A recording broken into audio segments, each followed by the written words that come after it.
so much for joining us for Civil Beat's Ideas Live show for Wednesday, July 21st, 2021. We're very glad to have you here with us for today's discussion on global perspectives on tourism. And we are joined, as promised, by an international group that is currently spread out across the globe. We have from the Netherlands, Ko Koens is here. It's 2 in the morning in the Netherlands. So thank you so much for being with us, Ko. We have Andrew Baker, who is here from Aotearoa, New Zealand, where it's already Thursday. Megan Epler Wood is here from the East Coast of the United States, and Frank Haas is here with us from Honolulu. So I'd like to tell you just a little bit about each one of them and their backgrounds. And we'll start off with Andrew. We'll go this by time zone since it's already Thursday there. Andrew Baker is a cultural strategist, bridge builder, consultant, entrepreneur, teacher, and founder of 3 Degrees. He built his cultural transformation practice by transforming Air New Zealand, which became the first corporation in New Zealand to successfully embrace a Maori strategy across the business. He's worked in corporate and government affairs, communications, Maori and community relations, travel and tourism, and the performance arts. So we're very, very grateful to have you here with us today, Andrew. So now to the Netherlands, Ko Koens. Ko is a professor of new urban tourism at In Holland University of Applied Sciences and has been involved in sustainable tourism for nearly 20 years. He's the author of the UNWTO report on over-tourism and editor of the books Slum Tourism, Poverty, Power, and Ethics, and Tourism and Geographies of Inequality, the New Global Slumming Phenomenon. So we're so happy to have the viewpoint from Europe. Thanks so much for being with us, Ko, in the middle of the night. Megan Epler Wood is a thought leader, author, teacher, speaker, and consultant on questions of managing sustainable tourism and a founder of the field of ecotourism. From 2010 to 2021, her research and online courses at Harvard vetted a wide range of solutions to help protect travel destinations.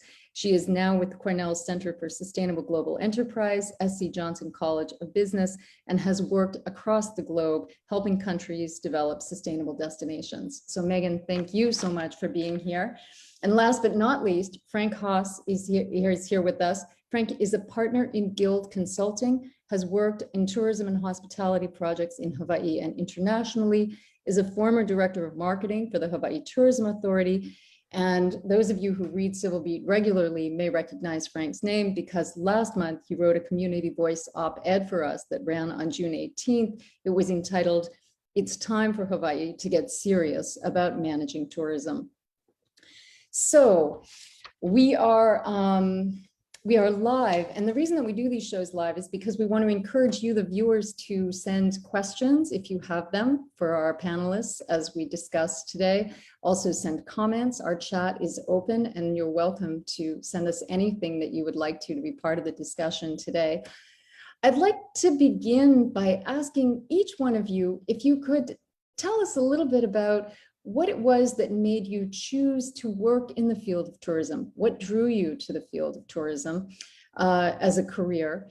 And Andrew, I'd love to start with you. If you could tell us a little bit about what took you into this. Sure, thanks so much, Julia. And kia ora tātou e te rangatira, ko hui mai nei tēnei wā, nau mai, haere mai, nā tēnā koutou. Welcome to you, my esteemed panelists. It's so great to be here to be able to share our thoughts on where tourism is heading. I come from New Zealand. I was born in a little town called Rotorua. And if you've been to New Zealand, you'll know that it's a very stinky place. That's because it's very high in its geothermal activity. But for New Zealand, it's the home of tourism. And tourism started there over 150 years ago. And actually, one of my ancestors was a very famous Maori lady called Guide Rangi. And it was the hospitality and the manaakitanga, the way that we treated tourists back in those days and welcomed them into our waiariki, our chiefly springs, our healing waters that drew tourists to our little town for hundreds of years now. And growing up in that town, tourism was essential to the economy. Visitors would come and ask you walking down the street what it was like to be a Maori and don't you wear grass skirts? And so tourism has been infused in my life since that time. I eventually got a role as working in Air New Zealand, and I traveled around the world as one of the employees there, and eventually became a part of integrating and building within Air New Zealand an understanding of our cultural principles, harking back to those days of how we treat people and hospitality, and building more of a sustainable and balanced idea about how tourism can be expressed within the airline sector and within New Zealand. Ko, can you tell us about your way into this field? Yeah, well, my name is Ko Koens, and I heart from the Dutch countryside. And contrary to Andrew, the place where I was born and grew up still is very much off the beaten track, and for a good reason. It's not the most touristic and scenic place. But whilst living there, my father used to be a sailor, and every 3 or 6 months, I have no idea, I was a child, we went to Schiphol Airport, the national airport in the Netherlands, and I can still vividly remember, like, this was the most buzzing international, whoa, what is going on here, atmosphere that was there. And somehow it always stuck to me as a child. I mean, the Dutch countryside is not really rock and roll. And so for me, Schiphol was like, whoa, this is amazing. And that really stuck to me. And it's really that international, like that buzz and what's going on in tourism, and different cultures meeting, different people meeting. That always attracted me. And as such, I think when I was about 20, 25 or so, I ended up in Tenerife doing a bit of work on whale watching. I thought, oh, this is very interesting. So I continued on from that. And in the end, I really don't know how anymore, but I ended up in the townships of South Africa. And to me, that was very interesting, because then suddenly you are in an urban setting. And that I really thought, like, okay, but how does this relate also to all that lovely ecotourism that we had, that I saw in Tenerife whilst I was doing whale watching. So it's that combination of both that I really, really enjoy, and really try to understand, like, how do we create tourism? How does that work? Because I think that's the big challenge that we're still facing. I don't think anybody really has all of the answers yet. So for me, this is amazing to basically sit here and have the opportunity to talk. So thank you very much, and thank you all for listening and watching. I'd look forward to basically hearing about your views, and also the other panelists, because there's a lot of very good people here. So I'm excited about it. Thank you. Megan. Well, I'm from New Jersey, and it's not exactly an exciting touristic place. But when I was a little girl, my grandmother and grandfather moved to be closer to us from Honolulu. My grandmother was born in Honolulu, and my great-grandfather came from Northern England to live in Honolulu in the 19th century. I have done DNA analysis since and found that that side of the family were Vikings. And I had another ancestor in that same generation that went and lived in Samoa and married into that side of the Polynesian world as well. So I've always thought there's a couple of things going on here. One, that I was fascinated by travel and adventure since my grandmother joined us, and they started giving me all these books about Hawaii and Polynesian legends when I was about 5 years old. So that surely had a lot to do with it. But then also my aunt worked at the Royal Hawaiian, and my uncle worked at Pearl Harbor. And so they would all talk about what it was like. And then ultimately my grandparents were there when the buildup happened with Waikiki. And she really was never that critical, because she was a very easygoing person, but she kind of gave me the early idea, I think, that it wasn't such a great thing what happened to Hawaii with tourism, and that it was really kind of sad. I think that's the way she saw it. They had to leave. They didn't leave for the purposes of not being dissatisfied, but I do believe that she left me with that sense that they'd made a mistake. So that's a big part of where I come from. And then I went on to be, educated as a wildlife biologist, and there was not a soul in my family who took an interest in that. And I went on to work in South America, and that's really what launched my career. Okay, thanks. And Frank, what drew When I you? started my career in Hawaii, I started at an advertising agency. I've always been interested in consumer behavior. What drew me to marketing and advertising was just understanding people and their motives and what they do, why they do it. So a lot of what I did was somewhat boring, in my estimation, fast food and products and things like that. But if you're working in advertising in Hawaii, you end up inevitably working on visitor industry related products and services. And that's what I found fascinating because I worked for airlines, did marketing for wholesalers, tour companies, attractions like Polynesian Cultural Center. And you really understand how complex this industry is, and complexity makes it very interesting to me, trying to put it all together. It's much more complex, but much more fascinating than things like fast foods. So that is what drew me to it. That's what kept me at it, and I think now understanding that complexity is key to figuring out how to make it transform into what it needs to be in the 21st century. Um, the other thing that fascinates me about it is the travel itself. So I've been able to travel. I've done projects in Morocco, West Java, Abu Dhabi, uh, the Western Sahara. So all kinds of interesting places, and I'm meeting interesting people and trying to understand these interesting consumers that we have and why they travel. Okay.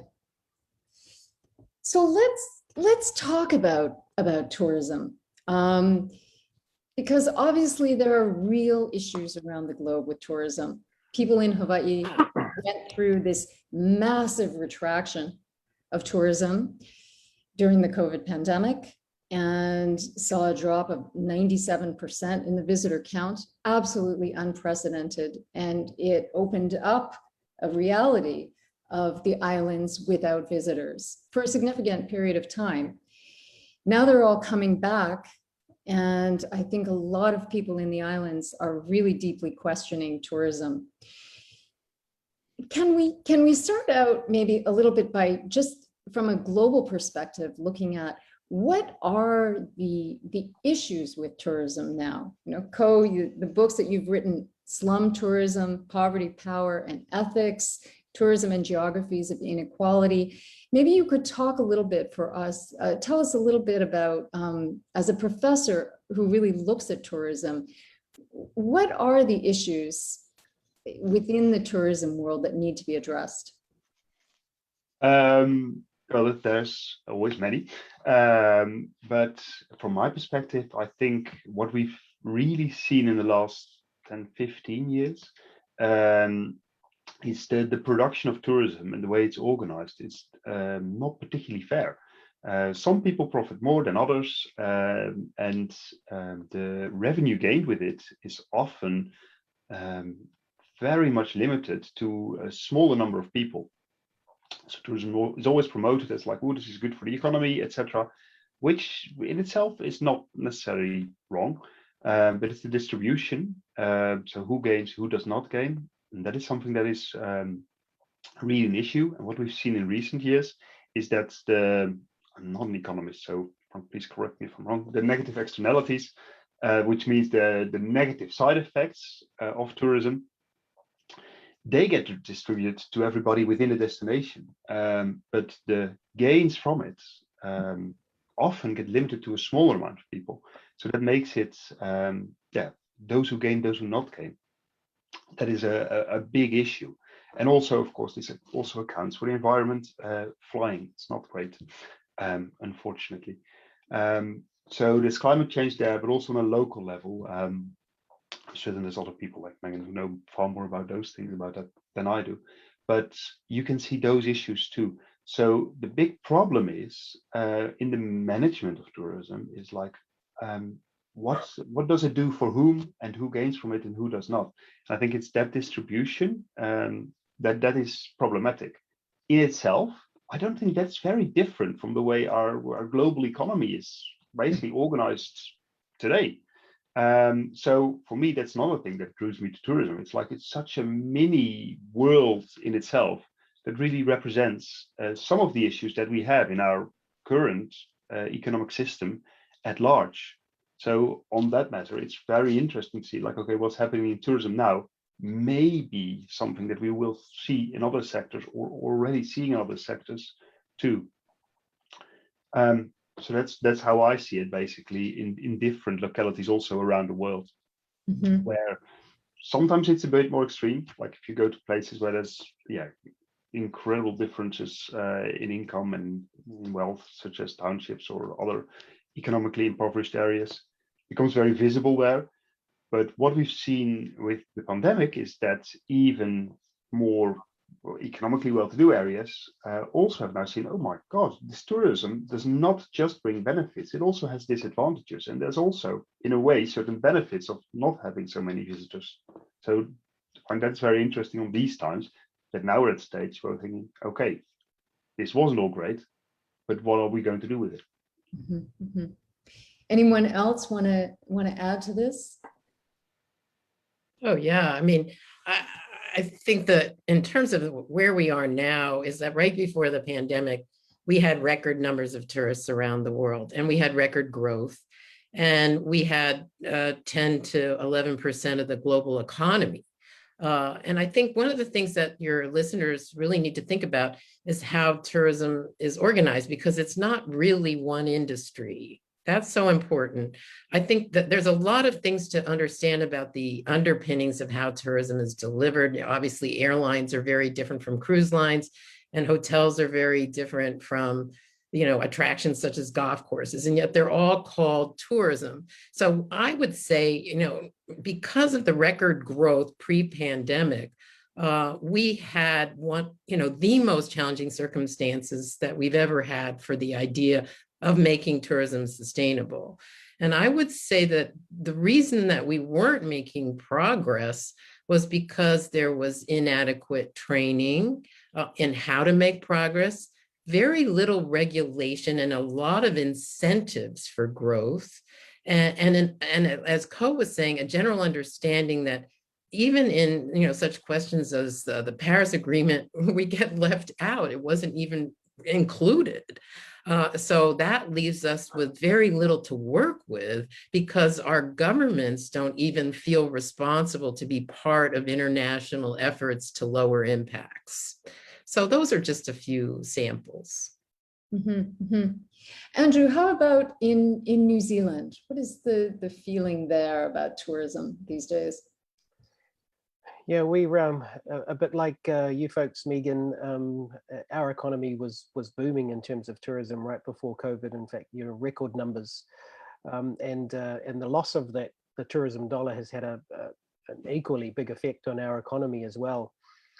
I think what I've seen from where I was at Air New Zealand was a move for government, tourism agencies, and the sector across hotels and transport, including organizations like Air New Zealanders, to come together under an agreement. And in fact, they created a sustainability agreement around what tourism would look like in Tourism 2025 is what they called that document. Aspirational document about how we all treat the environment, about how we communicate with our customers, about what sort of experience we want to offer them, about how tourism can be good for New Zealand as a nation. I'd really like to say that I think the aspiration has been really well embraced by everyone across the sector. It's a difficult thing to get all of these complex parts of the tourism sector to cooperate under a single banner of, yes, we're all looking to do good by each other and by the community and by the environments in which tourism has an effect.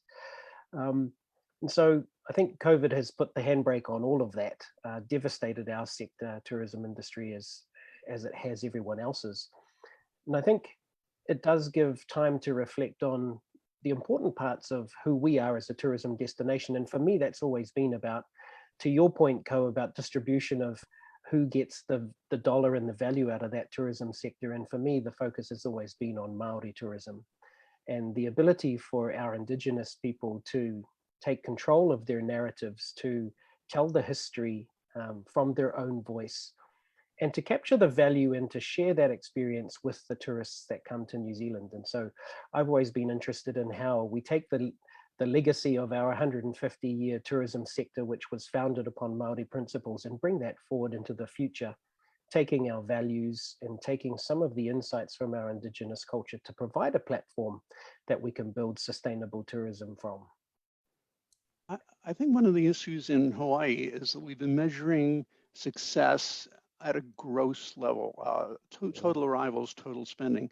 But as Ko pointed out, the distribution of those benefits is not even.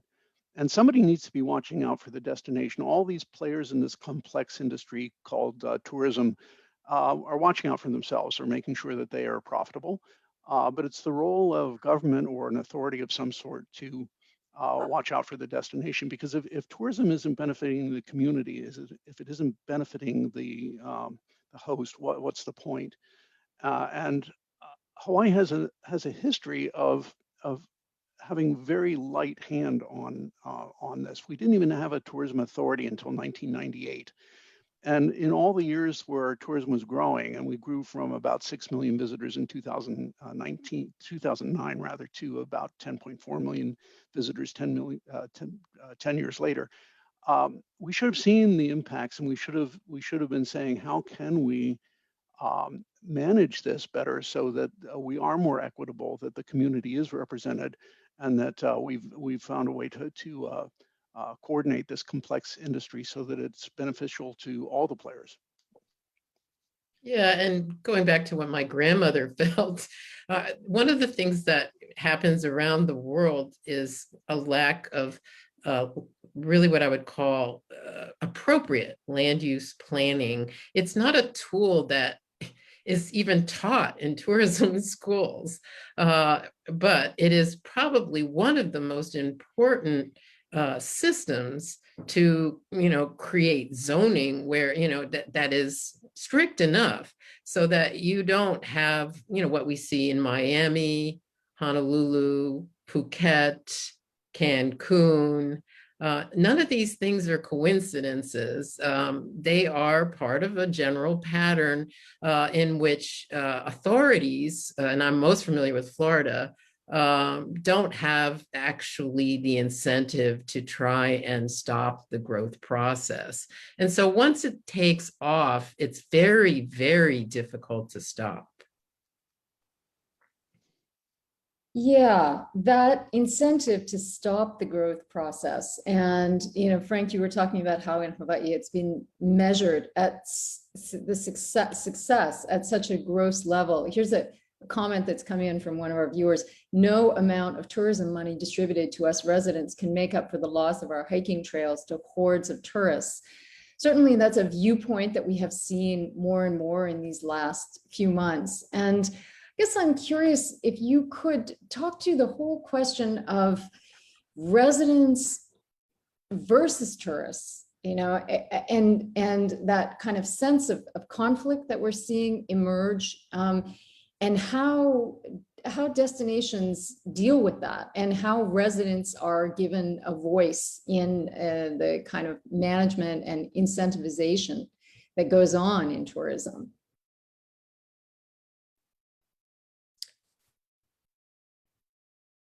Well, I was thinking that Ko would take that, but I just went through the same discussion in the Vancouver area very recently because of the same thing. So many people are moving out of Vancouver and kind of moving in on people that live in these more beautiful coastal areas up, in British Columbia.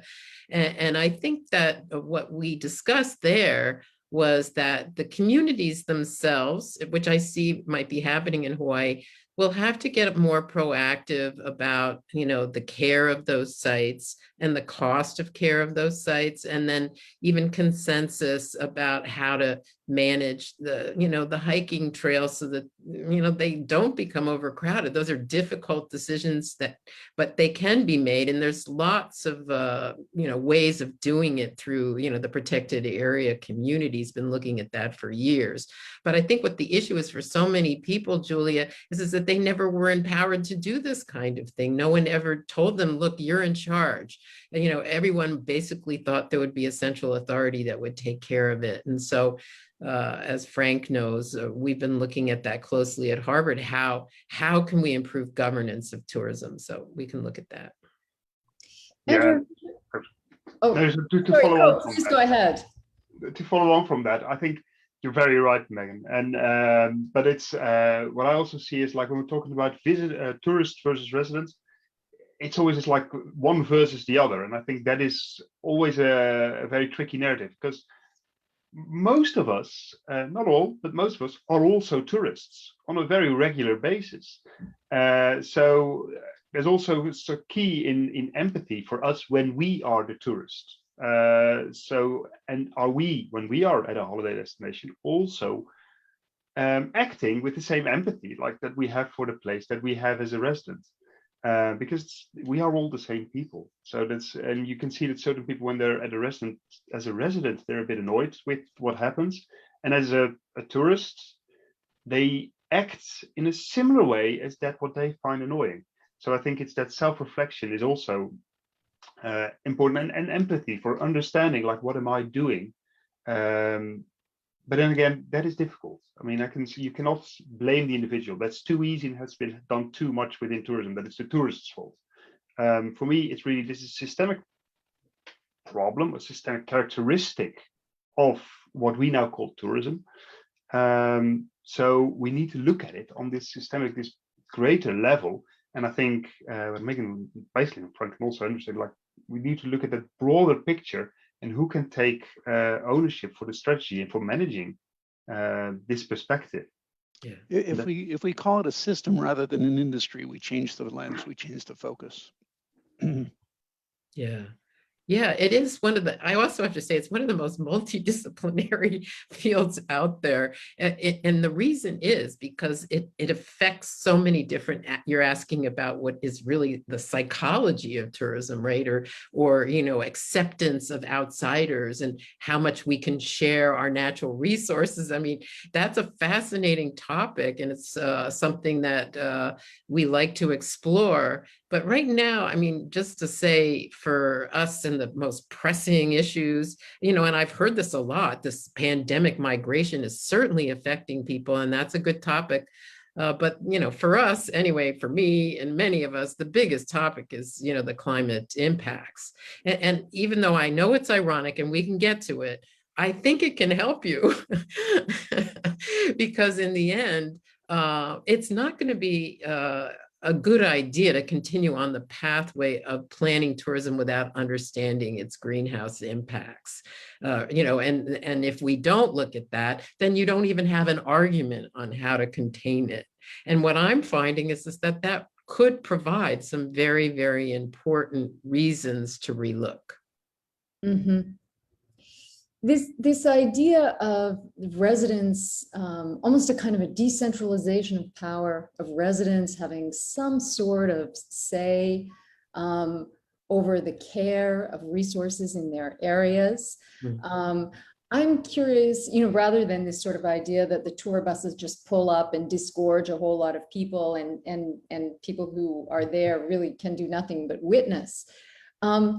Andrew, how does that work in New Zealand? Is there a kind of a general sense there that the general kind of person on the street has some control over what happens with tourists? Yeah, as you say, it's really super complex. We do have coordination between the government and towns and regions and councils in those towns who control the parking and the number of public restrooms and the number of hotels. And we've had for a long time in New Zealand an interesting kind of tourism model where most of the tourists have tended to stick to the middle of our island because that's where the big cities are and that's where most of the main attractions are. And so the region started to feel a little bit miffed about that because they weren't getting the economic benefits. People weren't really understanding the full spectrum of experiences that New Zealand had to offer either. So the idea came strategically to say, well, let's get some regional dispersal of our tourism people coming in. And of course, once they started to do that, these little towns realized that they didn't have the infrastructure to support the arrival of large numbers of tourists. And that's when you start to get that resistance from communities about, I don't really like tourists because when I turn my tap on, there's no water anymore. Or when we go to use the public restrooms and they're messy because, you know, the tourists have left a big mess behind them. And because of the complexity of the system is that, well, who is responsible for that? And the council was really keen on having tourists come in the first instance, but less keen on the actual cost or implications of having those tourists come in and then leave a big mess behind them. So there has been a lot of coordination between our tourism agency and government and councils about what that means for each region. And trying to identify what sort of attractions you have in that region and what sort of tourists might be interested in coming to that region allows people to start creating better plans and ideas about what sort of influx of tourists they're going to have come into their place, and then create the infrastructure to support that.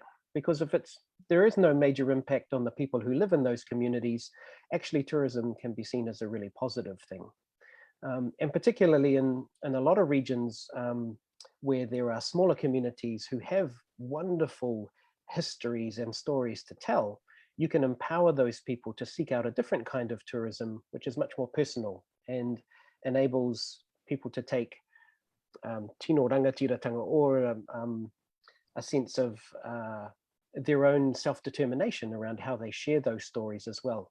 And that sense of control about the narrative and the environment tends to make people a little bit happier about tourism's traipsing through their backyard. Yeah, absolutely. And that ties in with the comment here. I want to share a couple of comments and questions that have come in from Eugene, who writes, more of a host and guest perspective is required. This places more responsibility onto both parties to better manage the destination.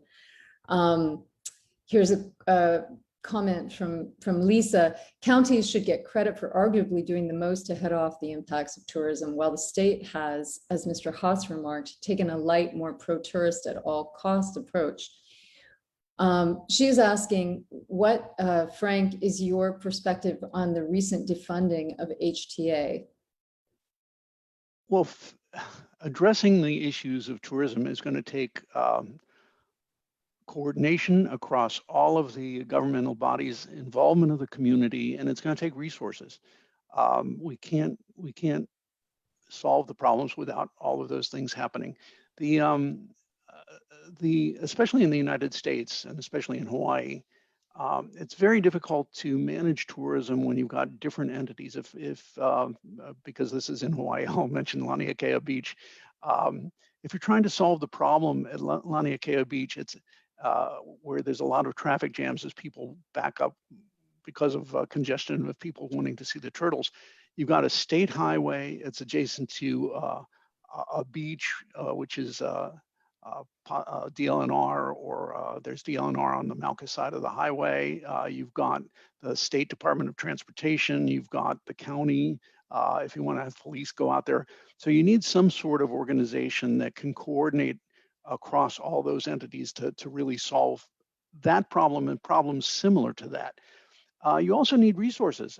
If you're going to address some of these things, you may need to, that's an example where one of the solutions out there is to realign the highway, which is very expensive.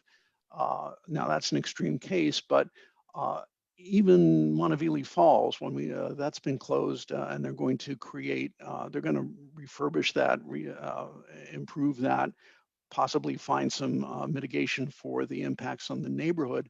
That will cost money. So you need both authority that cuts across those jurisdictions. You need resources to implement plans, and you need the community support. And the community support can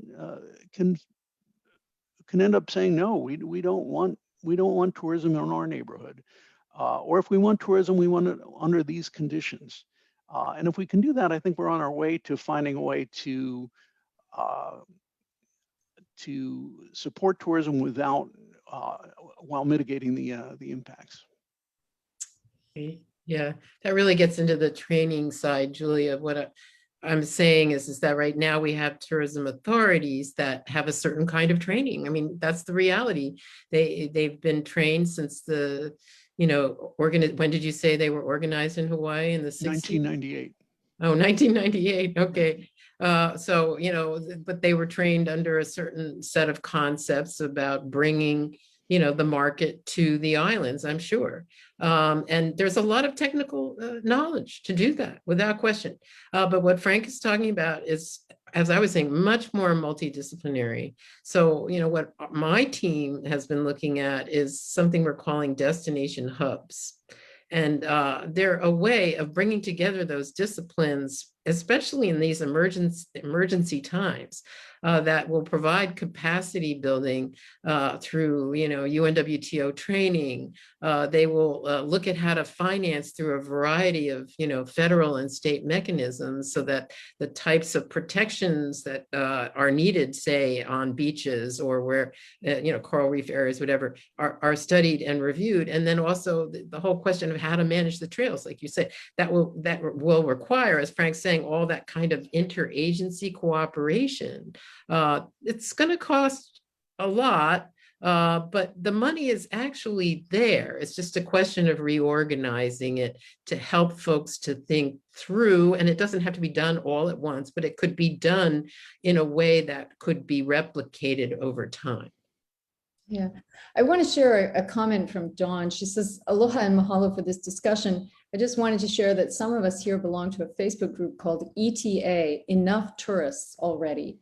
We are 2,400 and growing by the day, residents of all islands from all backgrounds, but we are united in our belief that over-tourism is killing our islands. We need change now, and we are mobilizing. So I think that taps into a sentiment that is certainly out there. And that for so long, it seemed like really the people who were involved with tourism in Hawaii were involved in it largely with the idea of marketing. Come, more people come, more people come. That's why, Frank, you alluded to, it went from 6 million to 10.4 million.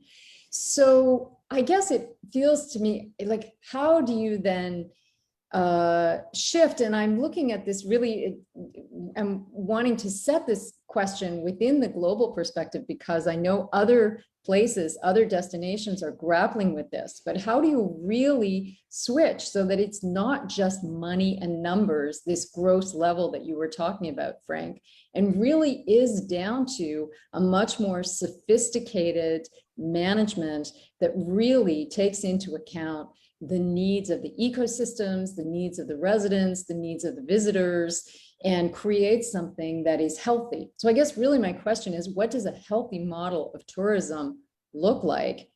And Ko, maybe we can come back to you for that and then hear from the others. Yeah, I mean, if we would have the healthy model already, I think none of us would be here, because that would be basically amazing and we'd be there.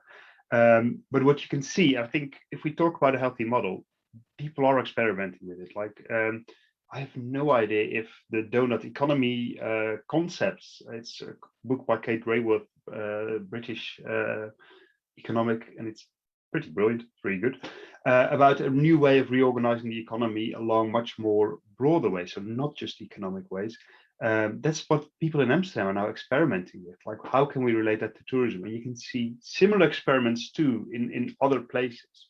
But I think where it comes down to a large extent is, and we've mentioned this, I think Frank mentioned it, I think Andrew mentioned it in a way, and Megan mentioned it, is not seeing tourism purely as an economic sector or as an economic concept.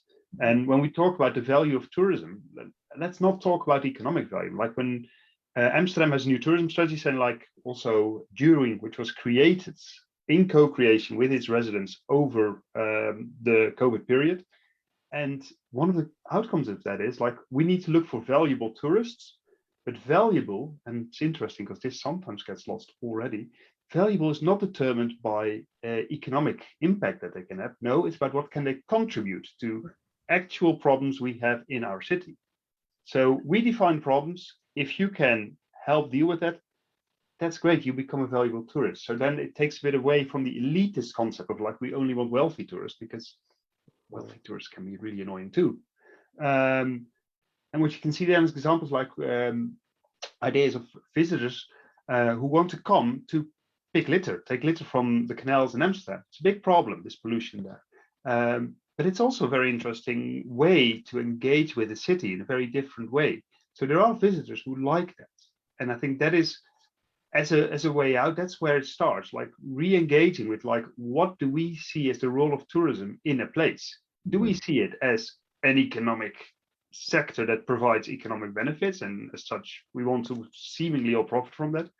Or do we see it as something else, something that is there, it's not going to go away, but something that we may be able to get hold over? And at the moment, you see in a lot of destinations that has been difficult to basically get hold over tourism.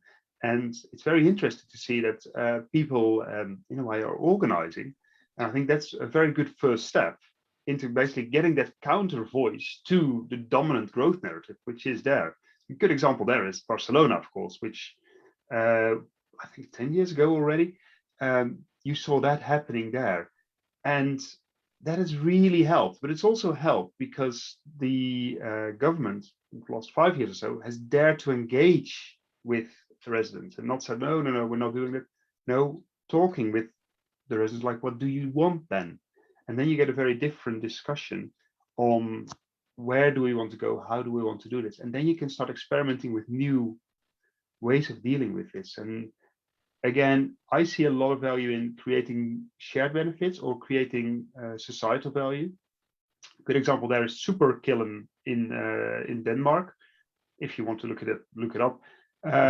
It's a square which basically is around a multicultural, economically impoverished area, but they've not gone down the economic route. No, they've chosen to use tourism to unite the community in a big park, square, and celebrate local diversity and celebrate localness.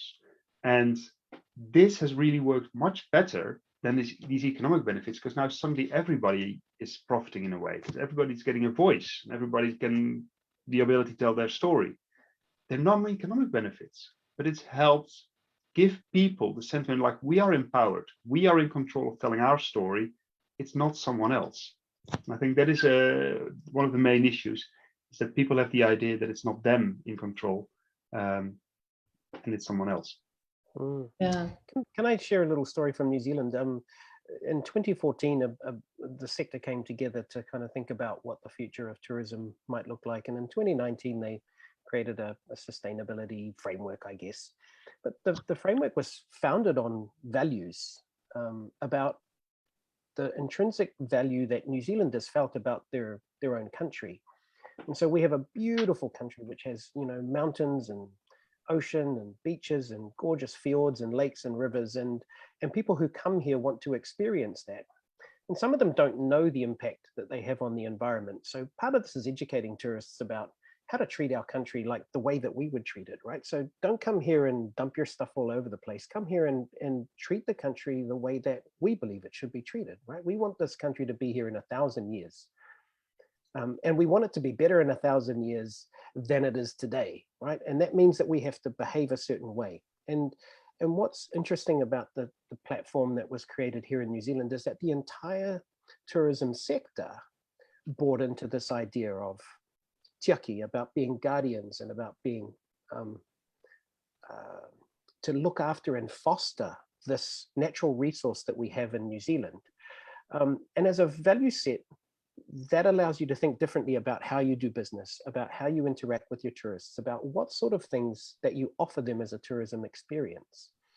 And from a value-based proposition around the intrinsic heart of what your tourism promises and what your tourism destinational promise is that you can get the sector, luckily in New Zealand, we've had really great buy-in. If you can get all of the different parts of the tourism sector to come along on that values-based journey, then at least you have a common pathway that you're all traveling down, which is we want this place to be better and we're going to educate our tourists about how to treat this place like we want it to be treated.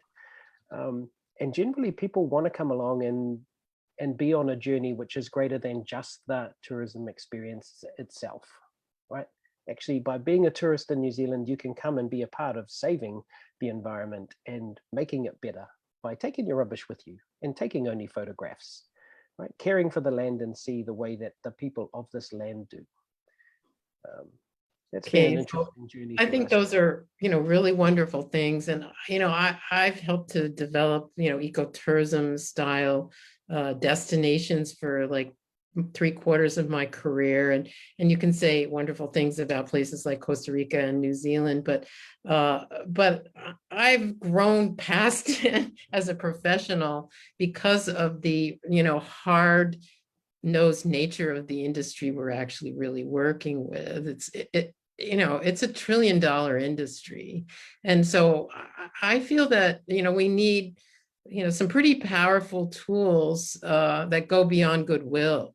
And I think that for me, as I alluded to, and I'll just say quickly, surprisingly, I do think it's the climate crisis that could actually help us.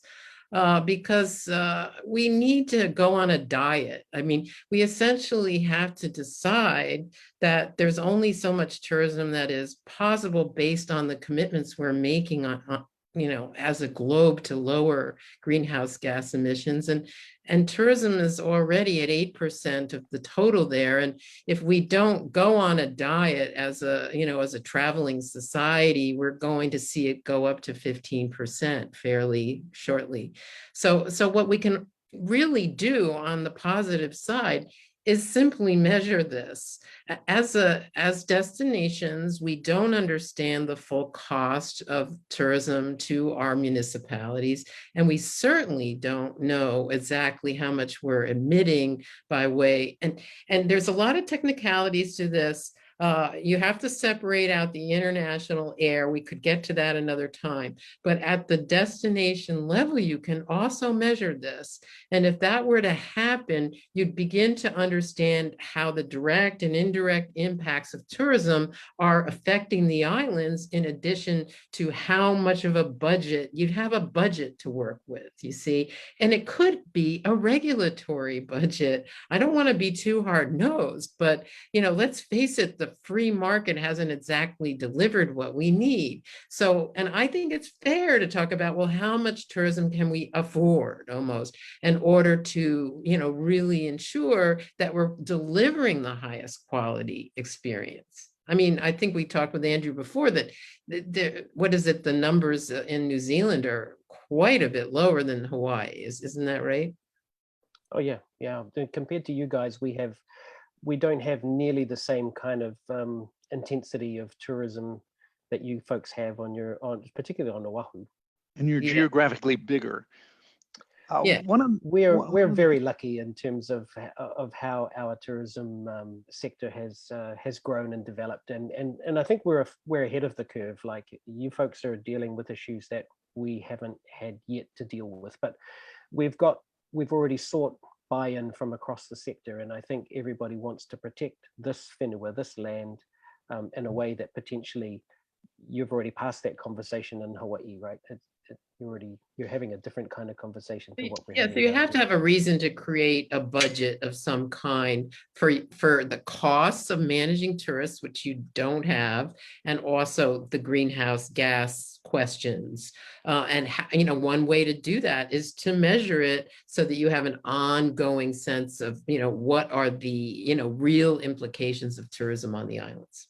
I was asked before what I thought about Hawaii Tourism Authority having its budget cut.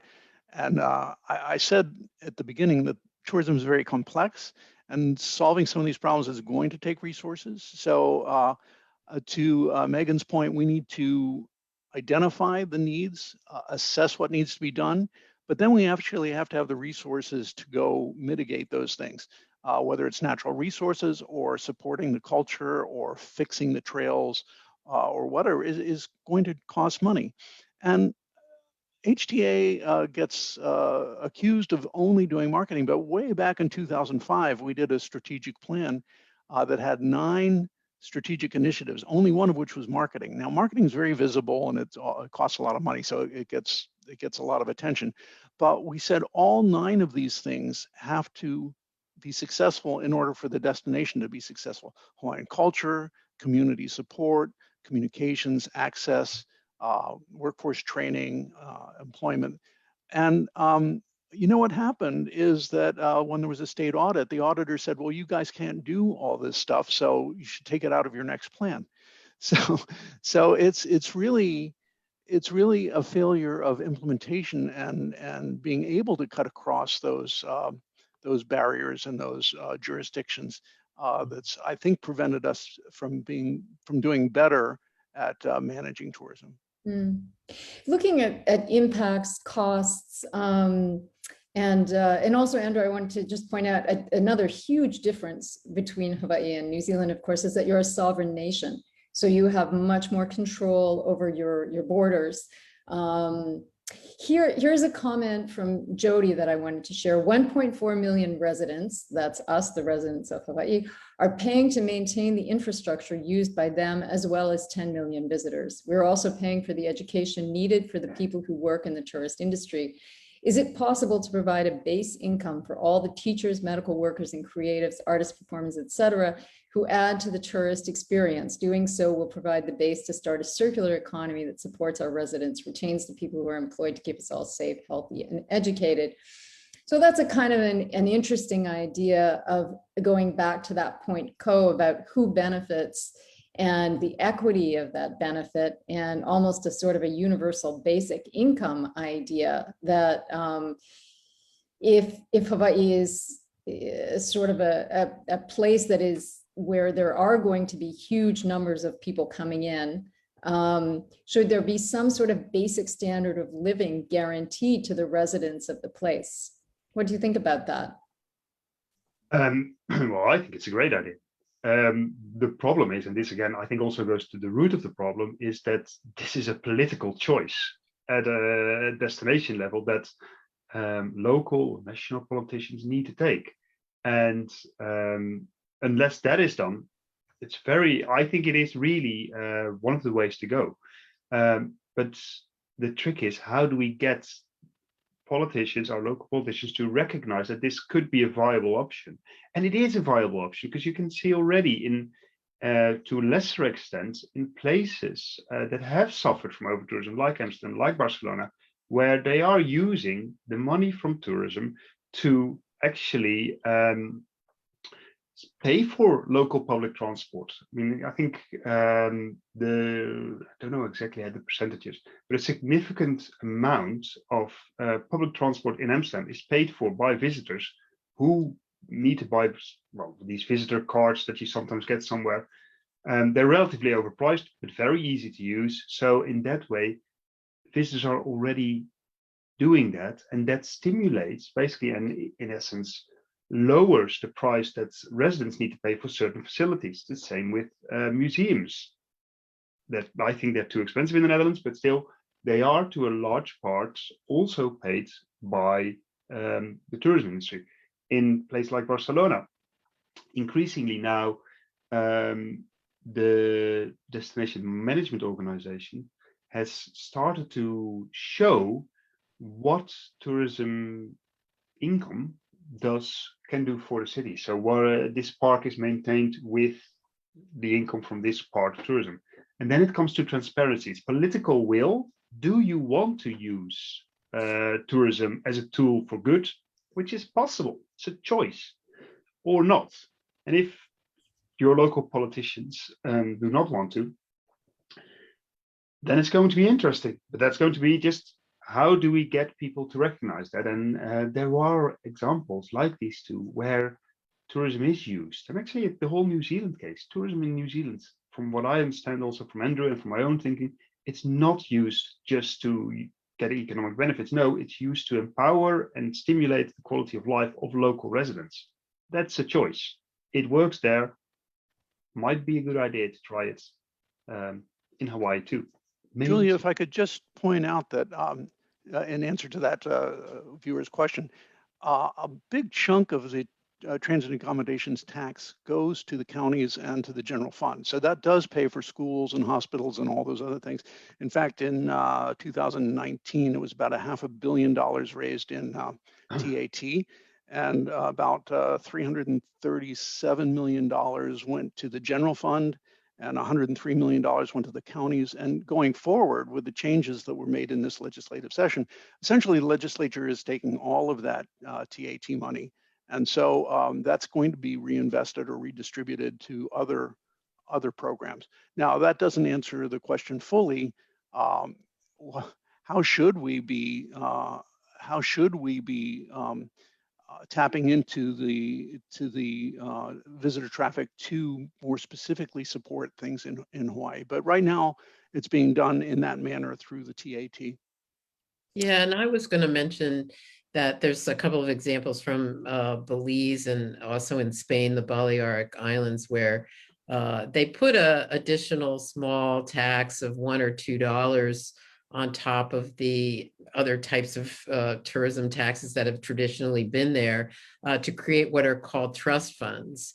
And those trust funds are reinvested in, and they don't go to the general fund actually. And we could talk about the whether or not going to the general fund is good or not, but some folks think it's dangerous. And this way it basically puts what they call, a fence around that money. And then there are independent boards in Belize and in the Balearic Islands of Spain that decide exactly how that tax is spent. And in both cases, those are considered to be very successful.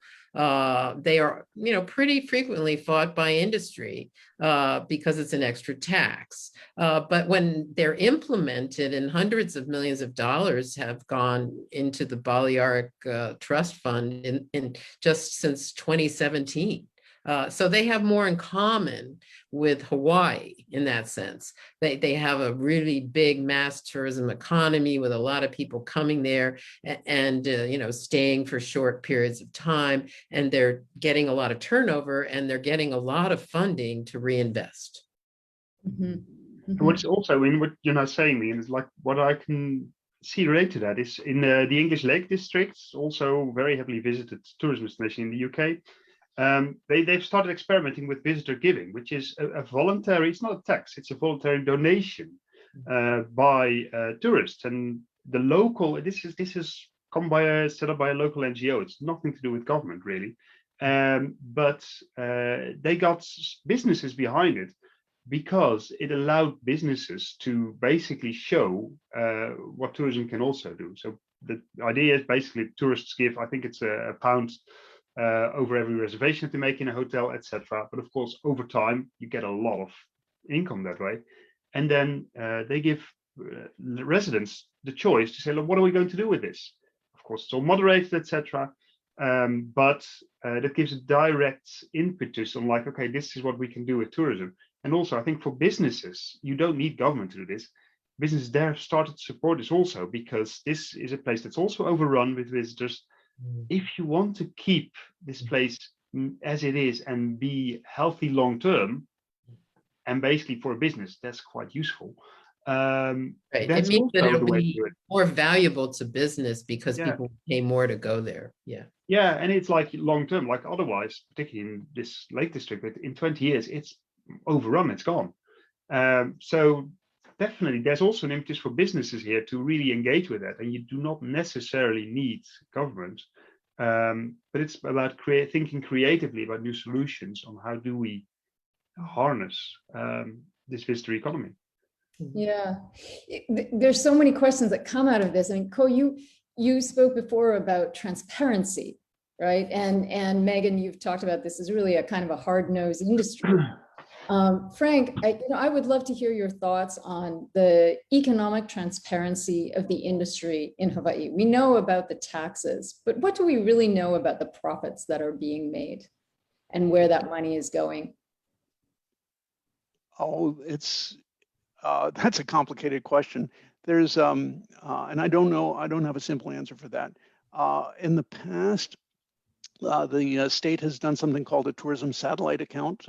Megan is probably familiar with those, where they analyzed in economic terms, the inflows and outflows and everything like that. Much of the money does stay here. Obviously, it works better with locally owned businesses, and we've seen more offshore businesses operating in the state.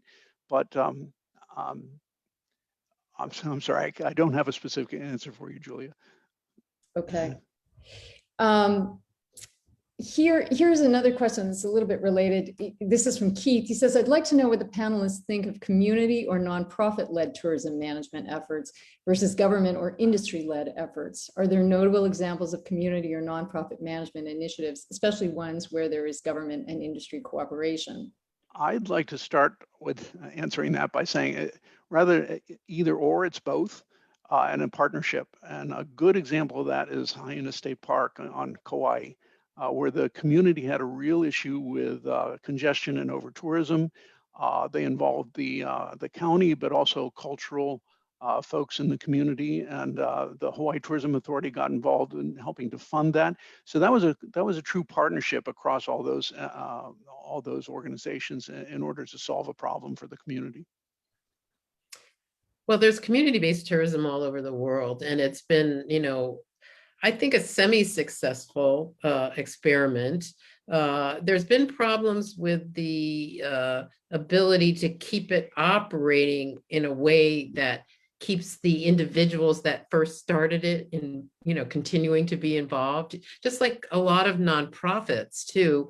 It takes a kind of genius to keep those things running, right? Because it's not the simple profit and loss type of approach to managing things. And therefore, and especially when you're going to have community consensus and having a lot of players involved in deciding who does what. I mean, I've been deeply involved in this in the Amazon region, working with indigenous people, and there have been successes, but the successes often come from what we studied, really came out of joint ventures where the community works together with business. So business supplies certain skills and the community supplies other skills. And then you can have a really nice blend of, truly authentic local cultural management while also, having great, a sort of ability to keep the business running, right? Andrew, I want to invite you to come back in if there's anything you want to add from Aotearoa. I've seen a comment from Ngahiraka Mason in the chat, and so kia ora Ngahiraka for your comments, and it kind of relates to this conversation too about communities and how they can influence what's happening in their area. And she talks about the freedom camper movement in New Zealand caused a consternation around the regions because people were tearing around in these camper vans and vehicles, leaving trails of rubbish and devastation wherever they went. And particularly in the regions, it was very annoying for people. But Tuhoia, the tribe who has guardianship of the Te Arawera forest, actually just said, no, we're not going to accept this anymore. And so they petitioned and actually got freedom campers banned from their forestry area because they were just ruining it. And they taught people, they taught these tourists how to operate differently in their area. And it was obviously not just the tribe, but they got help from the local council, and New Zealanders in general said, yes, we don't want these tourists behaving this way. So that changing the mindset of how tourists act in your regions and not accepting poor behavior is also a part of, I think, getting your local people to buy into what tourism is and the value that it adds to your communities. Mm-hmm. One of the things I just want to mention, it occurs to me, is one of the secondary effects of tourism in Hawaii over the decades, as people have come to know Hawaii as an extremely beautiful place, quite a unique place. Many people have visited, and many people have decided, well, I'd like to buy a house here. And so now Hawaii has a terrible housing crisis, and the cost of housing has gone way up. And I don't know whether anyone has tried to statistically tie that to the tourism industry, but it has to be an effect of so many people coming to Hawaii and Hawaii being seen as a desirable place. It's really thrown off the society in a lot of ways. And again, in a place like New Zealand, where you have some control over your borders, in Hawaii, that doesn't exist. So I just would like to ask the panelists for their thoughts on that. When people decide, well, we're going to be more than tourists, we're moving here. The question is like, well, first of all, it's difficult to stop. So that's and how do you weed out the bad from the good, right? Say like, because there's also, of course, a lot of people who genuinely just love Hawaii and want to really contribute to Hawaii. And I think that's where it gets very difficult, because yeah, you don't really know it by heart. I mean, I do think there's something to say, like you have to, if you want to basically be based here, you have to contribute something, and you have to at least live here, like, so not have second or third homes, which are just used as investment properties, because that's, I think, particularly in tourism, and I presume it's the same in Hawaii, a massive issue, that people just buy houses without any intention of living there. And then that is something that should or could be legally dealt with, but I don't know, from what I can see from the chat, that might not be happening anytime soon. But again, this is something that as community groups and resident groups, it could be something to really engage with, because this housing crisis is a big political problem, and it's something that really affects a lot of people. And it's often when we talk about tourism problems, it's like, yeah, but tourism it's just an industry. It's just, and it's nice. Tourism is nice. Whereas when we talk about a housing crisis, now that is serious, and that's a different department. That's where you get political buy-in. So I think, yeah, social movements here is really the answer to trying to at least limit housing as an investment project, like where people coming to live and becoming residents in a place. That is very difficult, because why would that not be possible? It's a free country. Yeah, well, I live in Vermont, and we have a lot of, and you must have this in the Netherlands too, but there's like a ton of discussion about that going on all the time, which is how do we maintain affordable housing for local residents while a lot of people want to move here too. Yeah. And you know, Bernie Sanders is my senator, and you know, he was our mayor, and you know, we have some wonderful examples which we could share afterwards, Julia, you know, in terms of the types of things they do. Not to say it's perfect at all, but you know, there have been a lot of investments here and ongoing efforts to try and build affordable housing. And also the governor, who's a Republican, by the way, seeks to use the excess funds that we're getting, you know, for the recovery to put that into affordable housing. And I think you have a homeless problem too, right? And yeah, I thought so. And we're facing that too. And so there's like funds also from the Recovery Act going to more housing for people that don't even have homes. So we do Build Back Better, which I think you mentioned at the beginning, is a really important opportunity to arrest some of those problems. I think certainly in Vermont, they're working really hard to address affordable housing. Mm-hmm, mm-hmm. We have a similar problem in New Zealand with housing. Despite what the economists said, the price of housing went up over 40% in the last couple of years. So it's done exactly the same thing here as it has there, which has displaced people who can no longer afford to be in the market. And those are, unfortunately, a lot of Maori people. Is there a tie between that and tourism? I think absolutely. When you make yourself an attractive destination for people who have a lot of money, why wouldn't you want to go and buy a house and live there? We saw a lot of that happen when we became Middle Earth and the Lord of the Rings that has been noted in the chat room, but also when New Zealand is seen as this island bastion of COVID freeness. We've been really lucky that we have been able to shut our borders down and live pretty much a COVID-free life.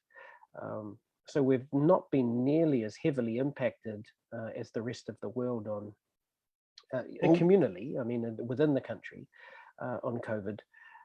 But that also makes us triply attractive, right? When you're seen as an outpost of health and well-being in this beautiful, gorgeous country, of course, people want to come and live here and buy up property, which is exactly what they're doing. One We aspect have of just quickly a tax structure that if it's a second home, you pay a higher rate of property tax in Vermont. We've had that a really long time. Yeah. One aspect of tourism in Hawaii that has undoubtedly affected housing is vacation rentals. And while tourism was growing, and I mentioned the numbers from 6 million to 10.4 million between 2009 and 19, the number of hotel rooms was fairly static, but the number of visitors increased, and they were undoubtedly staying in vacation rentals. Where are those vacation rentals? They're in the community. And that not only brings congestion and noise and all those other negative impacts, but it takes up housing stock. So another point to make is the government, while it has a role in fixing that, is terribly slow at doing that. We debated vacation rental management and regulation for years and years and years, and we've just recently, in the last 1 or 2 years in the counties, passed new zoning, new regulation about it. And now the question is, will they act expeditiously in enforcing that? And so we not only need to have the intent, we need to have the follow through. Right. Yeah. Well, Ko, you brought up that idea of the valuable tourist. And I thought that that's a really interesting way to look at it, to take it away from simply looking at it in terms of this tourist has value to us because of the money that they spend, into what do we really need out of a tourist? What would we like? What would it benefit us to see? Who is this kind of mythical ideal tourist, and what is that person like? And I think, Frank, I'd like to ask you your thoughts on that, since you were involved in Hawaii tourism for such a long time. What, in your mind, does the ideal, valuable tourist who look like? Who is that person? Well, that's a very good question. And the answer to that is really in understanding the place, understanding our values, and then doing our marketing. And by the way, marketing gets a lot of bad rap these days, but I think there's a role for marketing and tourism management in attracting the right kind of visitor. The world has changed, and we have tools now that we've never had before. We have big data and data analytics, and we can find people and target them with our marketing programs that have the kinds of behaviors that we want. For example, we can find people who tend to stay in resorts and hotels, not in vacation rentals. And if you stay in a hotel, you generate more jobs and you generate more spending. We have data right now on which types of visitors spend more than on average, and we need to start marketing to them. We can identify people who have interests that coincide with what we have, people who travel for heritage and cultural experiences, people who travel responsibly to experience nature. So the marketing, like I said at the beginning, we need to change our measures of success. It's not just how many people come to say that we've been successful in marketing, but what types of people, how they align with our values, and work from that. Because I think we can successfully continue to have tourism as part of the economy without some of the negative impacts if we simply refocus our marketing. Mm-hmm. Mm-hmm. Yeah, you're hitting the nail on the head there. And particularly it's like, what are our metrics for success? I think that's where it starts. And what you often see in practice is that it's very difficult to find metrics of success for non-economic value, like societal value. How on earth are we going to measure that? It's very localized. It's very soft in a way. And that makes it harder. I mean, a lot of these things are also not unwillingness by either the industry or governments. It's very easy to say, criticize industry and governments like it's not going well. But it's also like, okay, but what do we then want? And how do we measure that? And I think a key question for the next 2 years or so is really like, okay, how can we come up with ways to measure what kind of value we want? And I'm always a little bit different when it comes to talking about valuable tourists. I much rather talk about valuable tourism practices. I don't care who comes. I just care about what they do and what they contribute or what their impact is on a place. And absolutely certain that, like Frank was saying, like with big data, you can get good metrics on that, like which type of visitors may contribute more. But anybody can. And the key is, like, when we talk about social value, what do we want? That's local. So this is also very easy to get across in your own neighborhood. Like, okay, what do we want? What's a current issue in our neighborhood? And what do we want to get from that? And then you can give a local proposition to your local industry. If there's a tourism industry in your neighborhood, like, okay, this is what we want from you. Sort it out. You get our buy-in. You do not want us being unhappy. We are also hosts. And I think that is a bit of a way in which you can engage in a very positive way with this question. But it's always very difficult. Do we want improved security? Do we want improved empowerment or social standing? Do we want improved local environmental quality, like air pollution and that sort of thing, to decrease that? Do we want better facilities basically near our beaches so that we can actually enjoy them ourselves better too? They're all different ways, and it's once we get to grip with that, I think then it becomes easier to hold that discussion about, okay, we want value. What kind of value then? Yeah. Well, we have blown right past the 1 hour mark. So this has been a wonderful discussion. And I want to close it by asking each one of you to offer any closing thoughts that you have, whether that's advice for us here in Hawaii or not, or just reflections or thoughts. I know I speak for all the viewers in offering you our gratitude for doing this today. But Andrew, would you lead us off with a closing thought? Sure. Look, I feel I have a lot of aroha for you folks in Hawaii. We're a little island down in the middle of nowhere. So even if we wanted 40 million tourists, we absolutely couldn't get them there. So we've had to be really targeted about who we ask to come to our country, through marketing campaigns. And I think we're lucky enough to have had some vision and some consideration about who we've asked to come down here and be tourists. And by and large, they've been really good for us. And I think there's a strong movement here to get back that tourism, that dollar and that influence that those tourists have on our country as soon as possible. As soon as we're able to open borders, we will. So I don't have any solutions for you. I think, like part of the success here is just having communication around from government and from the communities that these tourists go to and the tourism operators themselves about what does this place look like in 500 years, in 1,000 years, and how do we create that rather than looking at, the quarterly result on the bottom line. So, ngā mihi from New Zealand. Kia ora, everyone. Thank you. Megan. Yeah, well, I feel like I didn't get to say quite enough about my environmental concerns and my passions about making sure that we account for that in Hawaii. That I get that everyone wants to feel ownership, and I agree with that there needs to be and continue to be in Hawaii. I think it's very exciting that everyone wants to be involved and have a say in what happens. I think that is really important, and keep going, keep doing that, because it will make a difference. So keep at it. I think as part of the decision-making process, you have to look at your social capital and your natural capital is the way we look at it. And it's almost like maintaining accounts nowadays. And you can account for both of those and the value of those now in these new types of systems.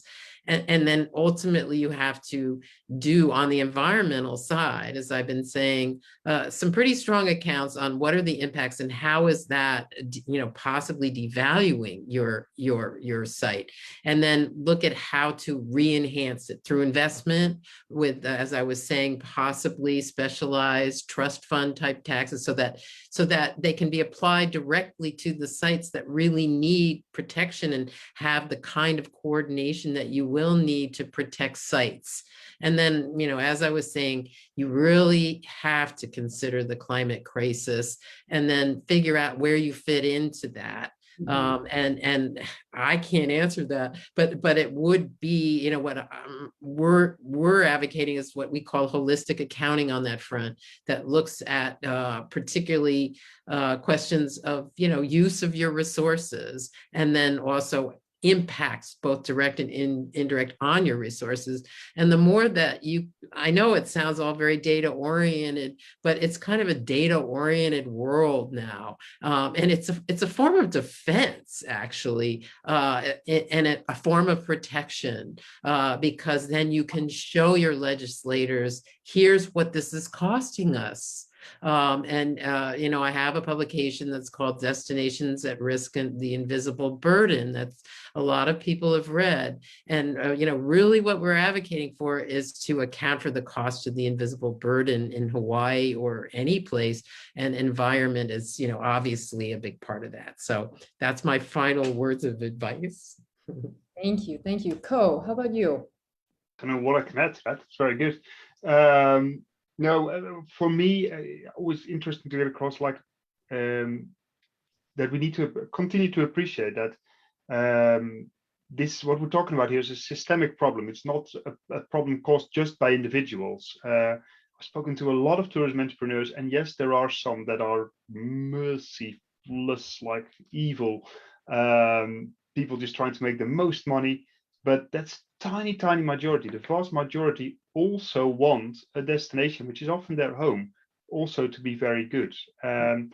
It's just like, how do we define what is good, and what opportunities do we have to define what is good? And I think there's a lot of possibilities for social movements, for local people, that to really reach out and share, give voice to those other concerns that we have about tourism, and those other values that tourism will need to bring in order for it to contribute to local value. And that can also be, like very correctly said, it's the environmental issue, like the local environment, maintaining that local environment, and finding a way to deal with or manage climate change. That is a very high value, I think, for any place. So to get those things across. And another final point, that's also just a personal hobby. We started the Pandemic Innovation Project, is what we're calling it. And I find that interesting because when there was a lockdown, we saw, at least in Europe, that a lot of tourism entrepreneurs started catering for local people, be it like renting out hotel rooms to do your home working in, or what they did in Berlin, a restaurant that opened up to homeless people. Let's try to learn from those kinds of experiences. There must be some of those too in Hawaii. I'd love to hear from them. If you have any, let me know. But that was a short time without any visitors or any tourists really. What did we do then? How did our tourism system work then? And what can we learn from that to the future? It's a crisis that we've had. Let's learn from it and make it better. Yeah, absolutely. Frank, any closing thoughts from you? It's very clear to me that we are in a crisis. The amount of passion around this issue is very evident. I'll repeat what I said on the Civil Beat op-ed that I wrote. It's now is the time to do planning, and we really need to get serious about planning. There are a million ideas out there. Many of them were showing up in the chat. Everyone I talk to has, we need to do this, we need to do that, we need to think about imposing this tax or doing this fee.